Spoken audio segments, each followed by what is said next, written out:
Quando a solidão bate a porta, a depressão, o abandono nos fazem companhia. Os amigos nos traem. Não se há mais força para prosseguir. Uma palavra pode mudar tudo. Uma palavra pode mudar tudo, pois as boas palavras fortalecem até os ossos. Momento de reflexão com o apóstolo Agenor Duque. A Bíblia fala no livro de Lucas, Dr. Lucas, o único autor dentro da Bíblia não judeu a escrever um livro. Discípulo do apóstolo Paulo, médico, estudou no Egito. Ele era grego e traz a sua escrita debaixo de pesquisas, dando ênfase àquilo que Mateus e João escreveram, dando credibilidade. E diz assim o texto, verso 11, Mateus, ou melhor dizendo, Lucas 7, verso 11. Aconteceu pouco depois de ir ele à cidade chamada Naim, e com ele iam muitos dos seus discípulos, uma grande multidão. Observe, a Bíblia nunca vai enaltecer nada nem ninguém. A Bíblia é um livro que fala sobre Deus e as suas obras, teologia, estudo acerca de Deus, tudo que Israel, Daniel, Betel, Tel, Israel, Tel Aviv. O nome de El, Emanuel, o Senhor está conosco. Daniel, o Senhor é meu juiz. Sempre no El, Israel, é o nome de Deus. Quando você estuda a Bíblia, teologia, você está estudando sobre Deus. Então, quando você vê a Bíblia enaltecer algo grande, como o centro, a grande pesca maravilhosa, 153 grandes peixes, ou como o texto que eu acabei de ler, uma grande multidão. Então, para enaltecer algo humano, é porque a coisa era muito grande. Continuando o texto. Então, chegou-se a uma grande multidão. O 12 diz, e chegou perto da porta da cidade, e eis que levavam um defunto, filho de uma mãe que era viúva, e com ela também vinha uma grande multidão. E chegando o Senhor, moveu-se de íntima compaixão por ela e disse, não chores. Atente aqui que eu vou pregar. Não chores. E chegando-se, tocou o esquife. Leia o detalhe. Tocou o esquife. Não como muita gente fala. Tocou no morto. Ele tocou no esquife, que é o caixão da época. E os que levavam pararam e disse, jovem, eu te digo, levanta-te. Oh, ele é a vida. E o defunto levantou e assentou e começou a falar. E entregou a sua mãe. E observa o 16 que eu vou falar sobre ele. E de todos apoderou-se o temor. E glorificavam a Deus, dizendo, um grande profeta se levantou entre nós. E o melhor ainda, Deus visitou o seu povo. E correu esta fama por toda a circunvizinhança da Judéia e por toda a terra e pela circunvizinhança. Desde os tempos de Elias e o profeta Eliseu, não se ouvia falar sobre o milagre de ressurreição. Jesus já havia operado milagres. Lucas está narrando o início do seu ministério. Logo no início, Lucas 5 fala sobre o chamado de Pedro, a primeira pesca maravilhosa. É o início do seu ministério. Não se há relatos de nenhuma ressurreição ainda. Os discípulos já haviam visto milagres, como a cura do servo do centurião. Já haviam visto o Senhor operar o sermão da montanha, palavras, o batismo, a pesca maravilhosa. Mas o milagre de ressurreição, se houveram alguns no Velho Testamento, como o filho da viúva, onde Elias deita sobre ele e sopra 7 vezes, como o caso de Eliseu, que estivera morto e o defunto tocou em seus ossos e ele se levantou. Moisés também, a Bíblia fala, quando os homens estavam doentes e a cobra e o Senhor livrava da morte o seu próprio filho, quando o anjo vem matá-lo e a mulher corta o prepúcio, livramentos de morte, enfim, vários testemunhos. O rei Ezequias, que estava sentenciado à morte, e ele chorou, e Isaías fala para ele, no livro de Crônicas e de Isaías, que ele ia morrer, e depois ele chora, e o Senhor envia Isaías, ele não vai morrer mais. Mas agora já há muito tempo não se ouve falar sobre o milagre de ressurreição. Eu não ouvi falar apenas de uma ressurreição física, mas sobre sonhos. Jesus havia tanto Cafarnaum e Naim existem até hoje. São cidades que ficam todas elas na região da Galileia, cercada pelo grande mar de Tiberíades, o mar da Galileia. Ficam cidades pequenas, mas todas elas em volta da região da Galileia. Jesus havia operado um milagre na vida de um centurião romano, centurião, chefe de 100 homens. Foi o único homem de toda a Bíblia, dos 66 livros, que teve a capacidade de deixar Jesus maravilhado. E maravilhando-se Jesus, dizendo: em todo Israel achei tanta fé como essa. Pode tirar, filho. E agora, a distância entre a cidade de Cafarnaum, tira o ar para mim com cada voz, por favor. Obrigado. Entre a cidade de Naim e Cafarnaum eram aproximadamente 70 quilômetros. Andando a pé, cerca de 10 horas. Eu estava, e a cultura diz, os sepultamentos eram realizados geralmente ao findar da tarde. Há uma crença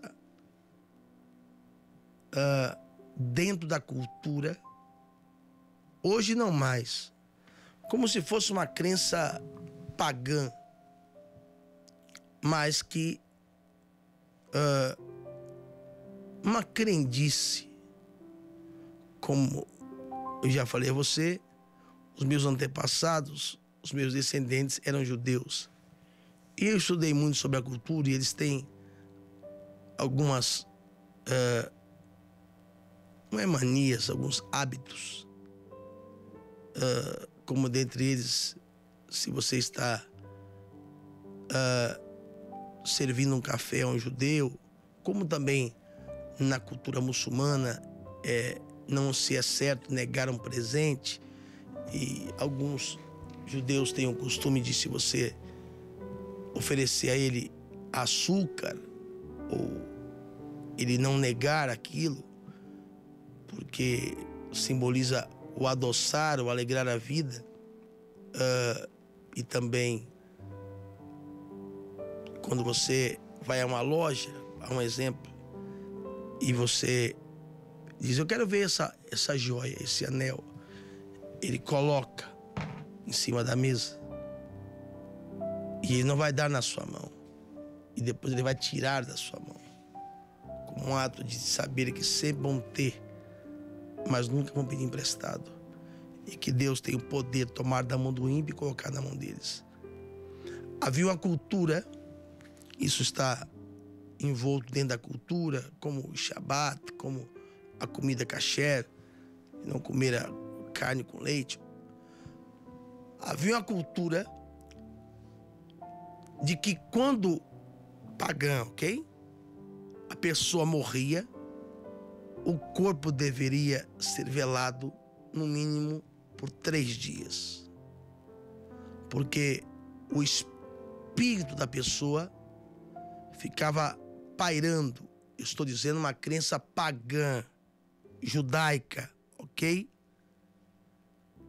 E isso o Senhor diz: eu não vou dividir a minha glória com ninguém. O espírito ficava pairando sobre, naquela época, na casa, e faziam-se é assim que se chama, as rezas, as preces. E se em 3 dias o espírito não voltasse, aí sim sepultava-se. Por isso Jesus não chega no primeiro dia de Lázaro, nem no segundo. Por isso ele permaneceu, sabendo que Lázaro estava já morto. E ele disse, até que ele afirma aos discípulos: estou falando que Lázaro morreu. Mas essa enfermidade não é para a morte, é para a glória de Deus. E quando ele chega lá na aldeia de Marta e Maria, ela já relata: se o Senhor tivesse vindo quando eu chamei, quando eu mandei chamar, ele estava vivo ainda. O Senhor demorou para vir. E a Bíblia diz que, recebendo ele o recado que Lázaro estava doente, ele permaneceu lá ainda. E quando ele chegou, já fazia 4 dias que Lázaro estava morto. Agora observe, se ele chega no primeiro, no segundo ou no terceiro, a crença pagã prevalecia, que o espírito voltou. Mas como depois de 3 dias não havia esperança, ele chega no quarto. E no novo tempo Deus chega e o poder de Deus se manifesta e Jesus é glorificado. A cultura dizia que devia velar o corpo por 3 dias. Mas o que tem a ver isso comigo? Vamos aplicar o texto para ser rápido e preciso. Segundo o historiador, essa história está se repetindo. Eu louvo o céu pelos historiadores. A Bíblia não deixa em muita evidência quem era Gesmas e Dimas. A Bíblia fala sobre os ladrões que estavam ao lado de Jesus. Louvo o céu por Lucas ter pesquisado e dado ênfase e credibilidade ao que Mateus e ao que João escreveu. Lucas nunca andou com Jesus, nunca viu Jesus. Foi evangelizado por Paulo, que nunca viu Jesus pessoalmente. Foi evangelizado por ele, era médico. E depois saiu caminhando pelas cidades, perguntando e testificando o que havia acontecido, dando ênfase e credibilidade ao que Mateus e ao que João escreveram. E também ao que Marcos escreveu, que não era discípulo de Jesus, é discípulo de Pedro. E tudo que Marcos escreve é o que Pedro contou para ele. E tudo o que Lucas escreveu é o que João ensinou. E Lucas escreveu Atos dos Apóstolos e escreveu o seu próprio livro, Lucas, o único autor não judeu. Ele era discípulo de Paulo. Ok. Há 6 meses atrás, aquela mulher havia vivido com uma experiência triste, a perda de um marido. Se hoje em dia, no Brasil, que não é um país, embora tenhamos muitos problemas, mas não é um país que traz consigo muita discriminação à mulher. Hoje, particularmente, até mesmo a presidência da República já foi ocupada por uma mulher. Não existe nenhum cargo, acredito eu, posso estar errado, mas na sua grande maioria que um homem possa ocupar, que uma mulher também não possa. Até pilotando avião, na guerra, na marinha, no exército, enfim. Pilotando helicópteros, aviões, serviços pesados, dirigindo caminhão, carreta, ok. Mas no passado não era assim. A mulher, ainda hoje, no Oriente Médio, na religião islâmica, por exemplo, é alguém sem muita credibilidade. É alguém que não tem muito reconhecimento no século XXI. Hoje em dia, ainda em Israel, o modelo de governo é o parlamentarismo. O presidente é apenas uma pessoa que representa o país. Quem é o chefe de Estado é o primeiro-ministro. Assim como na Argentina não, na Alemanha, Angela Merkel, e também em Israel, Benjamin Netanyahu. Agora, nesse tempo ainda brigam-se os judeus ortodoxos para tentar impedir as mulheres hoje de irem orar no muro usando o manto, usando o talit gadol. Talit katan, o pequeno, talit gadol, o grande. Usar o manto de oração. Eles estão brigando na justiça para aprovar essa lei, para impedir ou para aprovar que elas façam. Então, estamos falando de uma cultura totalmente diferente da nossa. E, principalmente em Jerusalém. Estamos falando de um povo em que a mulher, naquela época, e ainda hoje no Brasil, uma viúva já sofre. E agora, a mulher não era provedora. Provedor era o homem. E se ela era viúva, estava sem provisão, sem respeito, sem conceito, humilhada, sem aquele que queria trazer a provisão para sua casa. Alguém que estava fadada e condenada à desgraça, ao fracasso e ao desamparo. O que eu estou tentando abrir os seus olhos e fazer você engolir, entender a mensagem, é que às vezes algumas situações da nossa vida acabam se repetindo. Porque há 6 meses atrás essa mulher enterrou o marido. E eu falo com pessoas agora que falam, tudo bem, não deu certo com meu marido, mas eu vou suportar tudo por causa dos meus filhos. Talvez você é uma mãe que depositou os seus sonhos em cima do seu filho. Talvez você seja uma pessoa que planejou os seus sonhos em cima de sua filha, de ser uma modelo, de ser uma atriz, de ser um músico, uma pianista, uma bailarina, ou projetou em cima do seu filho ser o seu substituto. E tamanho foi o sofrimento que você passou com o pai dele, as humilhações, mas enfim, esse menino vai ser o motivo da minha alegria. Alguns até o consagraram no altar, dando o nome dele de João Batista, de Elias. E muitas das vezes, quando chegamos a um presídio, nos deparamos a pessoas que estão presas e tem justamente esse nome: Elias, Pedro, Tiago, João, um outro chamado Elias maluco, Paulo doido. Quem é que põe esse nome no filho? Crente.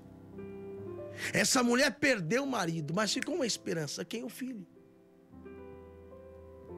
Mas agora, em muitas situações em nossas vidas, acaba se tornando um ciclo vicioso. E há pessoas que me escutam, que me veem e dizem: 2017 não foi fácil, apóstolo. 2017 foi muito difícil para mim. Mas eu projetei, e já não é 2017, já desde 2010, e eu entrei em 2018 acreditando, mas pelo que eu estou vendo, o calendário mudou, a data mudou, o ciclo mudou, mas os problemas entraram comigo. Aquela música Adeus Ano Velho mudou o calendário, mudou a roupa, mudei até algumas coisas no paladar, fiz uma dieta, mas os problemas continuam o mesmo. 6 meses se passam.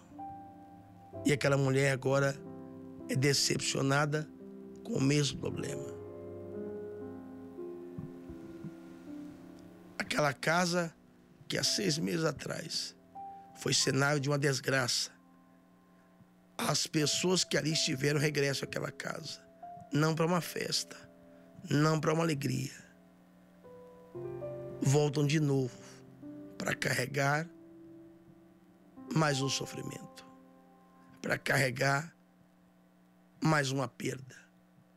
Talvez você está vendo o seu casamento, desculpa da minha palavra, um já fracassou na sua mocidade, na sua adolescência. Aí você fala, poxa vida, aprendi com os erros. E pelo andar da carruagem, esse segundo está indo pelo mesmo caminho. Você fracassou numa empresa, aí montou um comércio, e pelo andar da carruagem já estou vendo que estou chegando no mesmo caminho. Aquelas pessoas estavam carregando o corpo daquele rapaz. Ele sonda os nossos corações. Ele saiu da região de Cafarnaum e foi até Naim. Só que uma grande multidão estava vindo com Jesus. Grande. E uma grande multidão estava vindo com aquela mulher. A caravana da alegria e a caravana da derrota. A penúltima fala. Vou ser muito preciso nessa revelação que Deus me deu para ti hoje.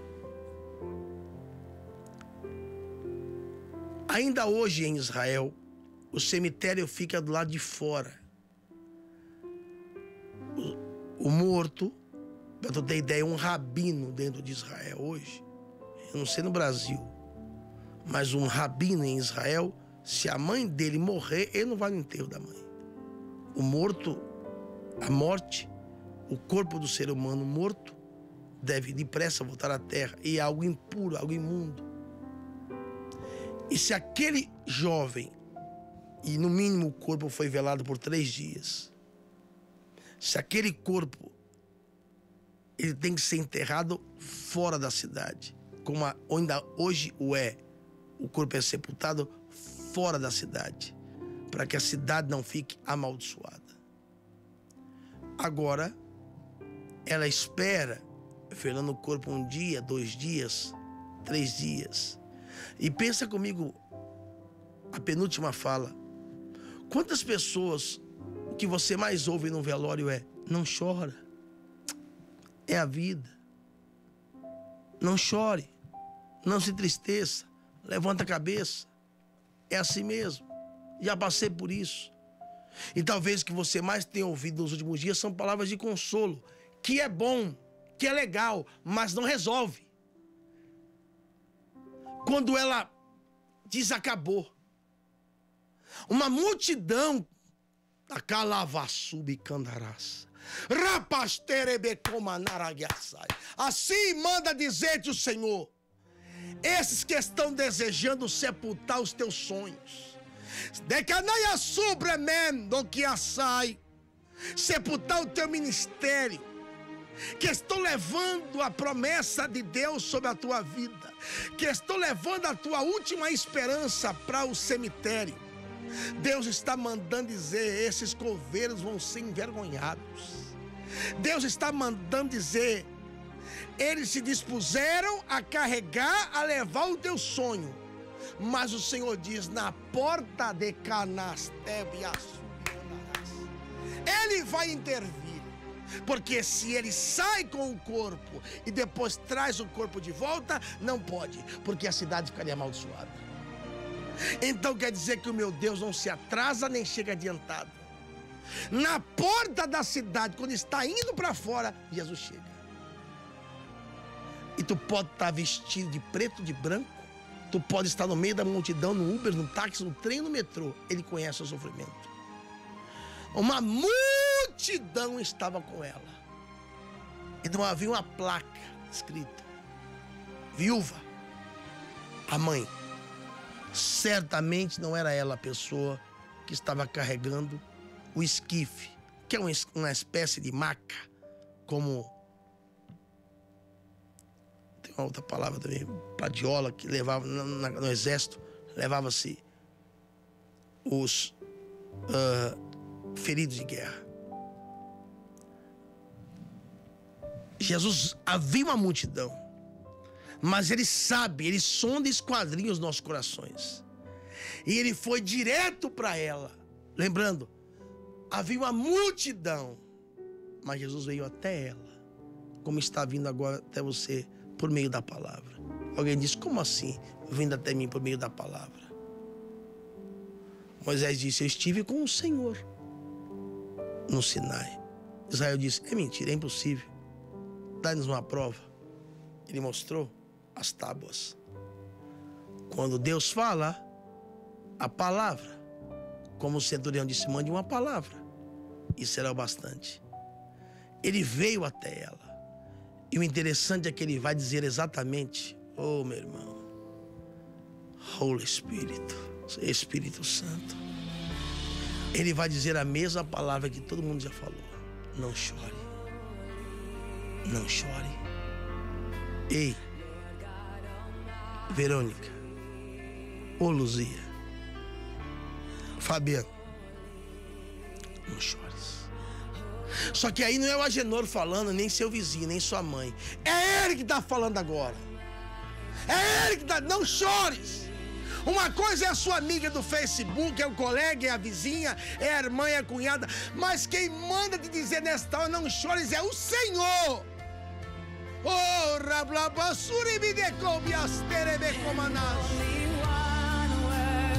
não chores. Eu sei que muita gente falou: vai dar certo, levanta a cabeça, não chora, vai dar certo, você vai vencer. Mas agora quem manda te falar é o Senhor: não chores. Não chore. Eu sei que acabou o casamento, primeiro. Talvez já houve uma perda ministerial, eclesiástica, mas eu vim aqui te falar debaixo da unção do Espírito. Aumente esse hino. Os erros, os fracassos de 2010, 2005, 2018, 2002, não interessa os anos. Os erros e o fracasso do ano passado, a perda que você sofreu com o marido, não vai acontecer com o teu filho. Receba esta palavra. E o Senhor terá um encontro contigo nessa porta daqui a pouco, nesse domingo.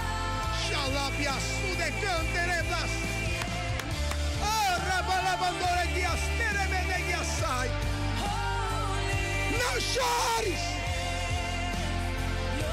O Senhor se moveu de íntima compaixão e disse: não chore. E tocou no esquife. Observe, ele é um rabino, ele é um mestre. Os mandamentos não são 10, são 613. Dentre esses, eu não sei se o Ale vai conseguir achar para mim. Os muçulmanos, sabendo que aquela porta que ele entrou é chamada de porta do Messias, sabendo que ele virá, sabendo a profecia bíblica de que ele entrou montado em um jumento, mas vai voltar montado em um cavalo branco, vindo dos Montes das Oliveiras, vai ter mais uma vez a entrada triunfal, sabendo que ele é um mestre, um rabino, colocaram um cemitério na porta, na frente dessa porta, e fecharam a porta. Só o que, todo respeito, os senhores muçulmanos não sabem é que ele veio como homem e ele virá como Senhor. Ele veio montado em um jumento, agora virá montado em um cavalo branco. E ele traz nas mãos a chave de Davi, que abre e ninguém fecha. Então, não há ferrolhos. Você que está acompanhando pela televisão, está vendo aí o cemitério. E essa porta que você vê que foi fechada pelos muçulmanos é justamente aquela em que Jesus entrou quando ele adentra a Jerusalém, a entrada triunfal em um jumentinho, chamada da porta do Messias. Então ele não pode quebrar nenhum mandamento, porque se ele toca no defunto, um rabino não podia tocar em um defunto, um mestre. Aí quando você vê a entrada triunfal, ele atravessa a porta do Messias, o dia do reconhecimento. Então eu vejo alguém cantar, alguém dizer que ele tocou no morto. Negativo, ele tocou no esquife. Levante a mão, receba a penúltima palavra. Ele vai tocar em áreas de sua vida. Corta para mim. Receba esta palavra profética. Ele é o mesmo ontem, hoje e será para sempre. Ele vai tocar em áreas da sua vida que ninguém tem coragem de tocar. Eu gosto muito quando o Fernandinho fala isso. Ele toca aonde ninguém pode tocar.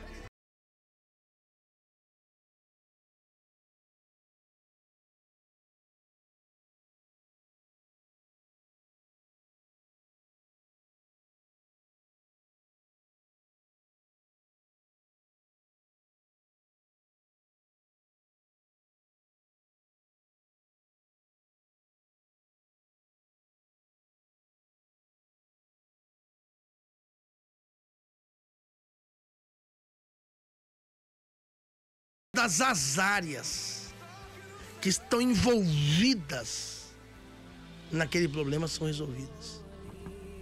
Vou repetir mais uma vez. Tudo que ele toca, o que está envolvido naquela vergonha é resolvido. Alguém não entendeu? Eu vou finalizar. Os 5 pães e 2 peixinhos foi necessário para saciar a fome, ensinar os apóstolos a usarem a fé, suprir a necessidade da multidão, 12 cestos sobrarem, não havia um necessitado. Quando Lázaro ressuscita, a fé de Marta e Maria é ativada. Os que estavam em volta creram e o nome do Senhor foi glorificado. Ele tocou no esquife, no caixão, e ele chamou e disse: jovem, eu estou dizendo, eu estou te dizendo, eu te digo, levanta-te, recebe a última. Tudo que está caído, talvez até você que era um pastor, uma pastora, uma missionária, e você quer estar conosco, que a humilhação, a vergonha não deixa, você vai engolir esse orgulho, porque o meu Deus vai te levantar. Eu não sei o que está caído, talvez é a sua empresa, a sua fé, a sua saúde, mas eu estou dizendo pelo Espírito, Ele vai te erguer, Ele vai te levantar.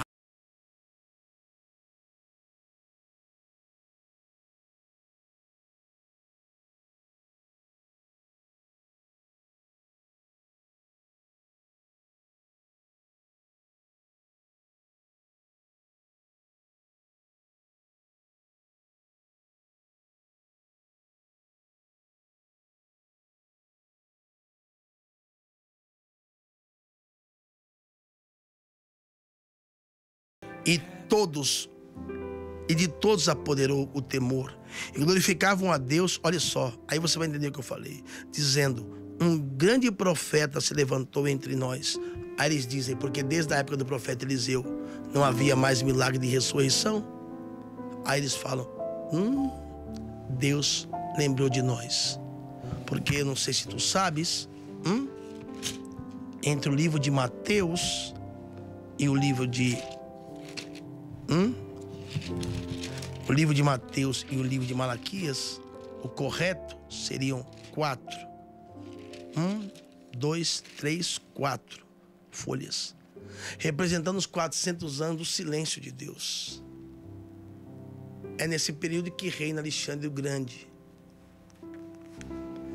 Então Israel sabia que Deus estava em silêncio com eles, mas quando eles viram que o rapaz levantou, eles disseram: o Senhor visitou o seu povo. Ou seja, levante a mão, o silêncio foi quebrado.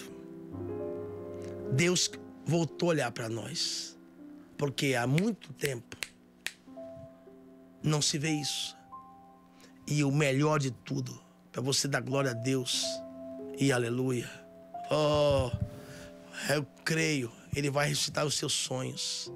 E aqueles que estavam indo para sepultar, talvez alguém com a pá na mão, talvez alguém já disse: eu vou acabar com ele, eu vou destruir você, eu vou pôr você na cadeia, eu vou te matar, eu vou separar, talvez alguém com a pá, já com um caixão comprado, como a mulher que você vai acompanhar agora, que saiu de Santa Catarina e veio para cá, e o médico falou: leva para casa.